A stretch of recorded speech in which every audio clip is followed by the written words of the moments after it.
Hello. Torrey, Jasmine, how are you doing? Good, good. Good to see you. I love that they put the two biggest enigmas of the show together. It kind of makes sense that you guys are are paired up here. Torrey, I want to start with you because we get to meet Jack towards the end of this first episode. He's kind of intense, but we hear about him a lot.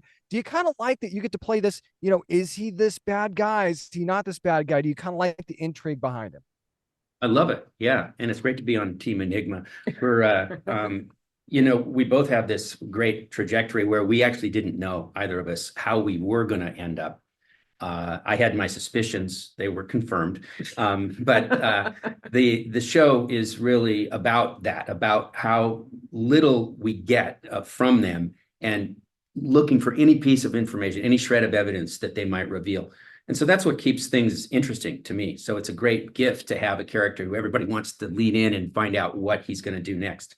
And I'm sure that's similar for Yeah, you. yes. That would have been my exact answer, Tori. Actually, yeah. Well, for you, Jasmine, it's kind of cool because we actually don't meet Maxine right away.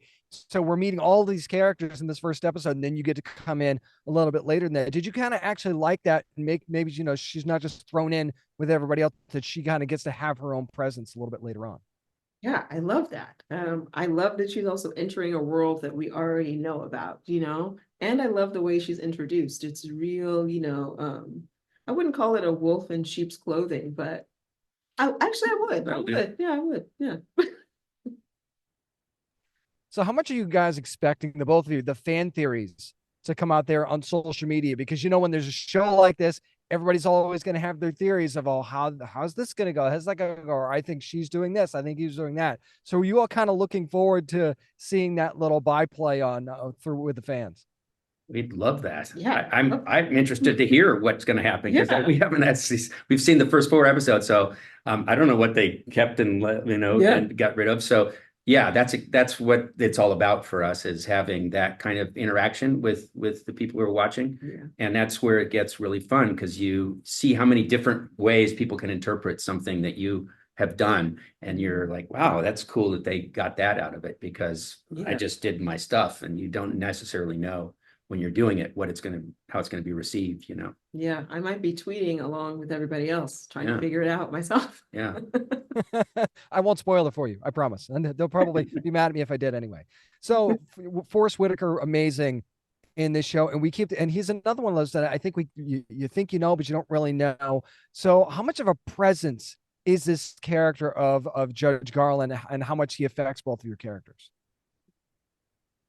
He's pretty much everything. I mean, the show is about his death. I can give that away easily because it's 1 minute into the show that he dies. It's in the trailer. It's in the trailer. Yes, of course. There's Yeah. So yeah, he's kind of gone. But of course he comes back in the show.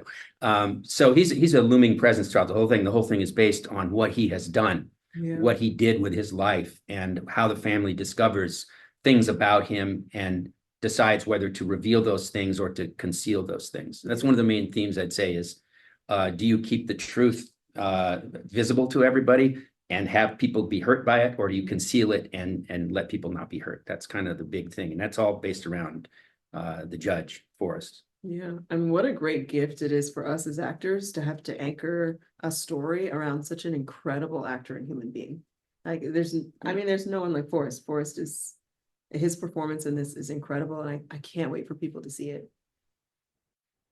How much were either one of you actually aware of the novel that this was based on by Stephen L. Carter? And how cool is it that he was an actual law professor? Did you guys kind of have to feel like you got to step up your game a little bit because you got a law professor that's involved here? Yeah, it's super cool. So I'm a huge book nerd. And so I was super excited that we got to do a series based on a book, especially such a prolific book and such a big deal. And his writing laid such a great groundwork for us. Mm-hmm. And I know it laid great groundwork for the whole family, right? Absolutely. And I mean, I did all my, as we both read the book and were thoroughly steeped in it.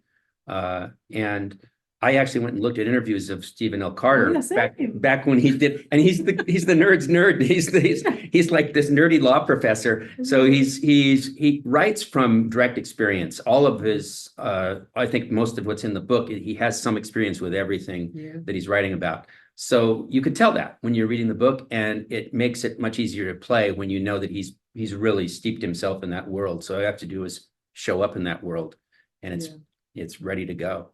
Although I wonder if what happened to him with Maxine, or with Talcott, yeah, if that was something Stephen went through, that's a question I have to ask. Yeah. See, everybody's got a little questions that they want. You got a lot of questions when you start watching this thing on Sunday, July 14th on MGM Plus, Emperor of Ocean Park. Torrey, Jasmine, thank you so much for your time. Appreciate you.